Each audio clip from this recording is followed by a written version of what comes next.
a Ciudad Universitaria 20 personas.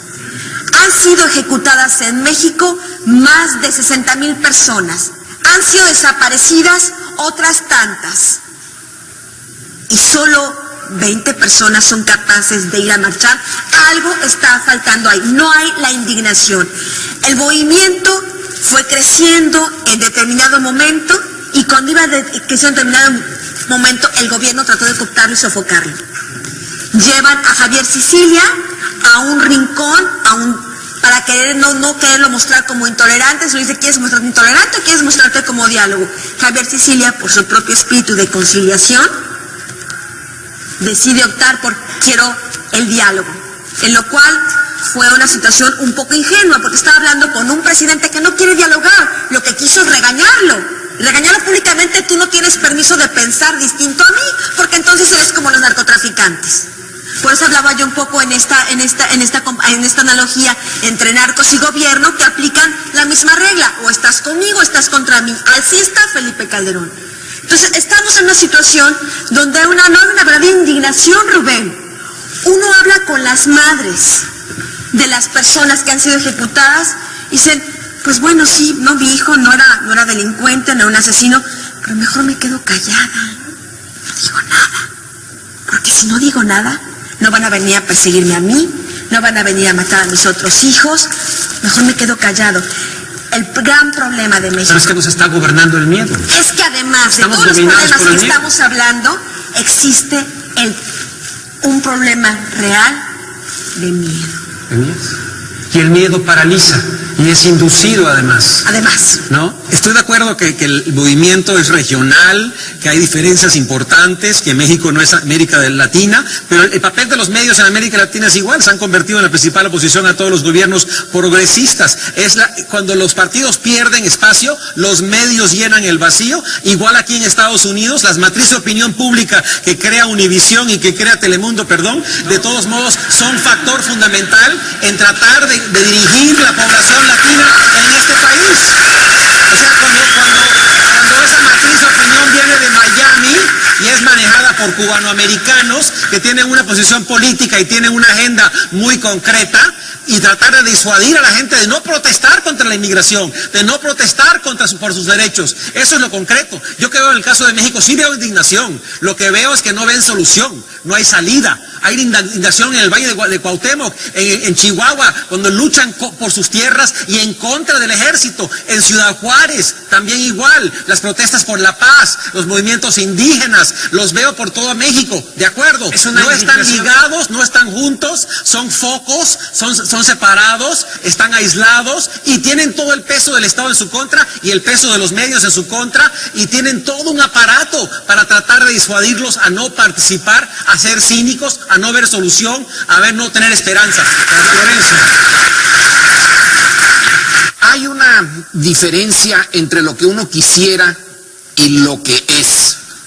En mi caso, como académico, ciertamente que hay un enorme espacio entre lo que a mí me gustaría que México fuera y lo que veo que es. Es una sociedad que entiendo, trato de entenderla. Sufrió un tipo de... Cuando se comparan, se dice, bueno, Estados Unidos también fue una colonia inglesa y México una colonia del Imperio Español, pero fueron tremendamente distintos.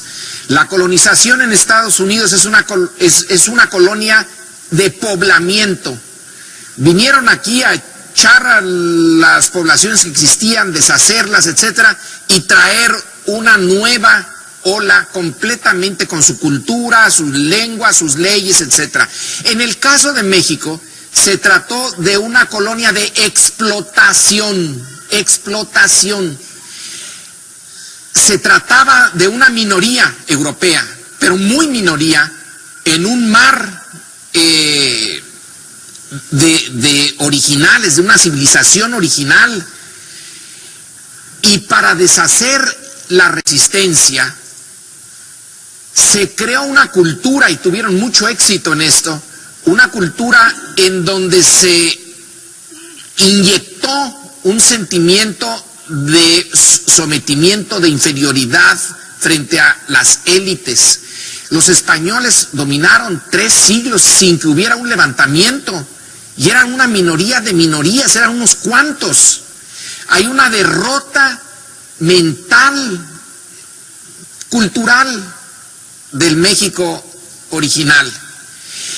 Es un intento de cambiarla en lo que estamos metidos ahora, pero cuesta mucho trabajo. Y una manera en que los historiadores del siglo XVIII, del XIX, están viendo que la resistencia armada, violenta, es rara, a pesar de lo que tenemos como conciencia histórica en México, de que había revolución por acá, levantamientos por acá, etcétera. La manera en que los mexicanos normalmente resisten a la autoridad es hablando quedito, como dices tú,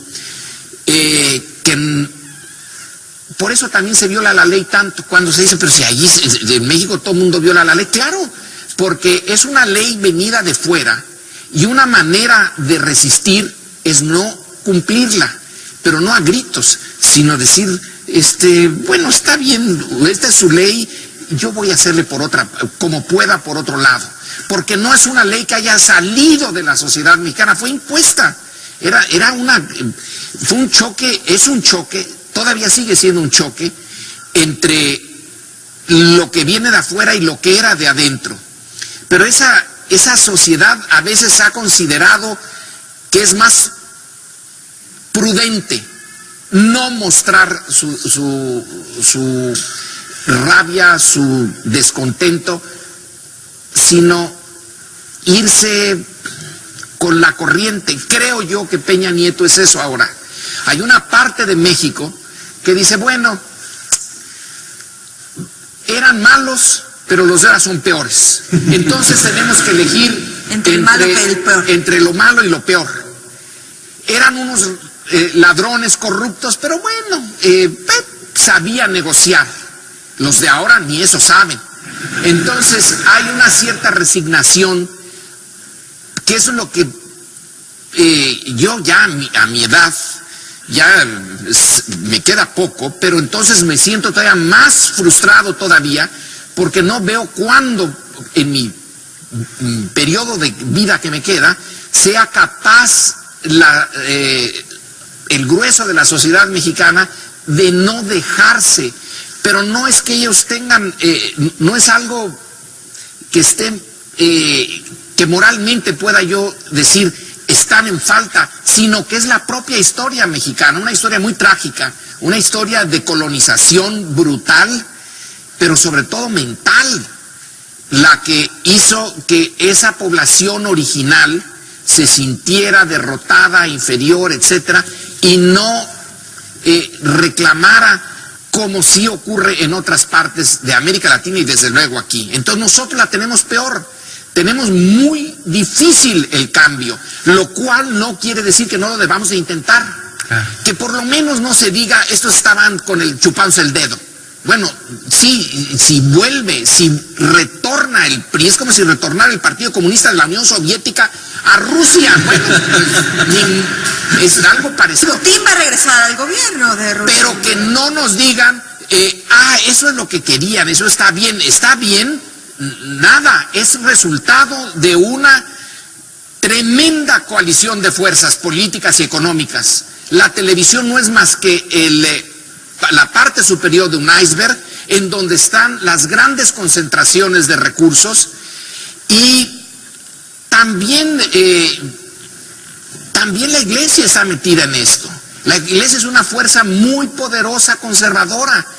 Es rarísimo al obispo Vera, el obispo de Coahuila, Raúl Vera, que es don Raúl Vera, que es casi un milagro que exista ese, porque el grueso de los obispos son muy conservadores, son reaccionarios, y esa fuerza, Andrés Manuel ahora que anda de amoroso, bueno, porque quiere intentar como última salida. Si en el 2006 se le acusó la parte más conservadora de México, de que le dijo chachalaca a Fox, Dios santo, pero eso le ha costado mucho, porque la sociedad mexicana no le gusta que se critique al presidente, aunque sea ahorita traía yo aquí estos datos de los presidentes en el 5º año de gobierno. Carlos Salinas tiene el 81% de aprobación en el 5º año de gobierno, cuando va a imponer al sucesor. Ernesto Zedillo tiene el 64%. Vicente Fox el 59% de aprobación, pero si ya habíamos visto que era un fracaso eso, y sin embargo el grueso de los mexicanos no quiere que se le critique. Ahora en esta todos son de la misma fuente de Mitofsky. A Calderón nada más tiene el 51%, o sea, más de la mitad de los mexicanos aprueban su gestión. Entonces, eso de la indignación, pues es una indignación muy rara, porque sí hay la conciencia de que las cosas están mal y sin embargo le siguen apostando a la inercia.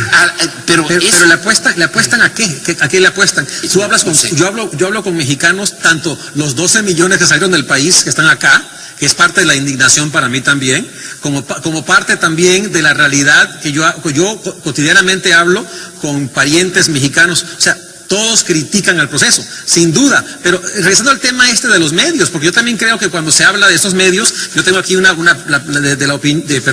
la jornada, el enigma de las supuestas encuestas, ¿no?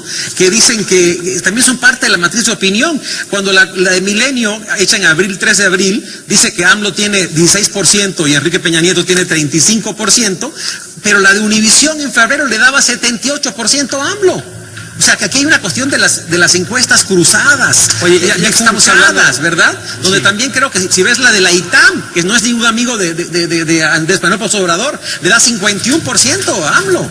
O sea, que aquí hay un tema fundamental también que hay que discutir, el hecho de las propias encuestas también, ¿no? Oye, en la coyuntura concreta de lo que son las elecciones, la corrupción no queremos que se repita.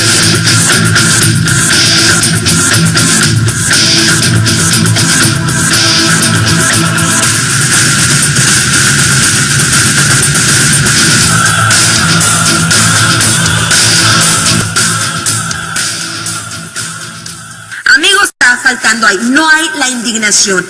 El movimiento fue creciendo en determinado momento y cuando iba creciendo en determinado momento el gobierno trató de cooptarlo y sofocarlo.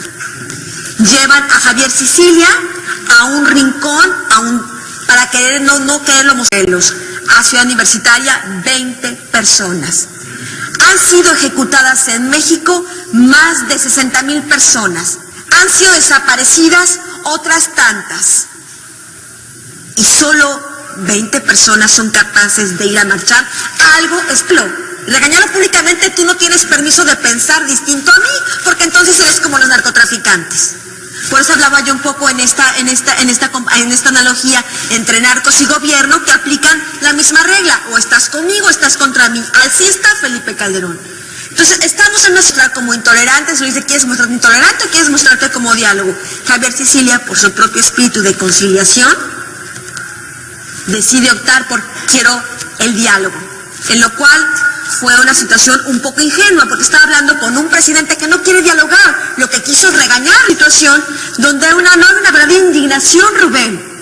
Uno habla con las madres de las personas que han sido ejecutadas y dicen, pues bueno, sí, no, mi hijo no era delincuente, no era un asesino, pero mejor me quedo callada, no digo nada, porque si no digo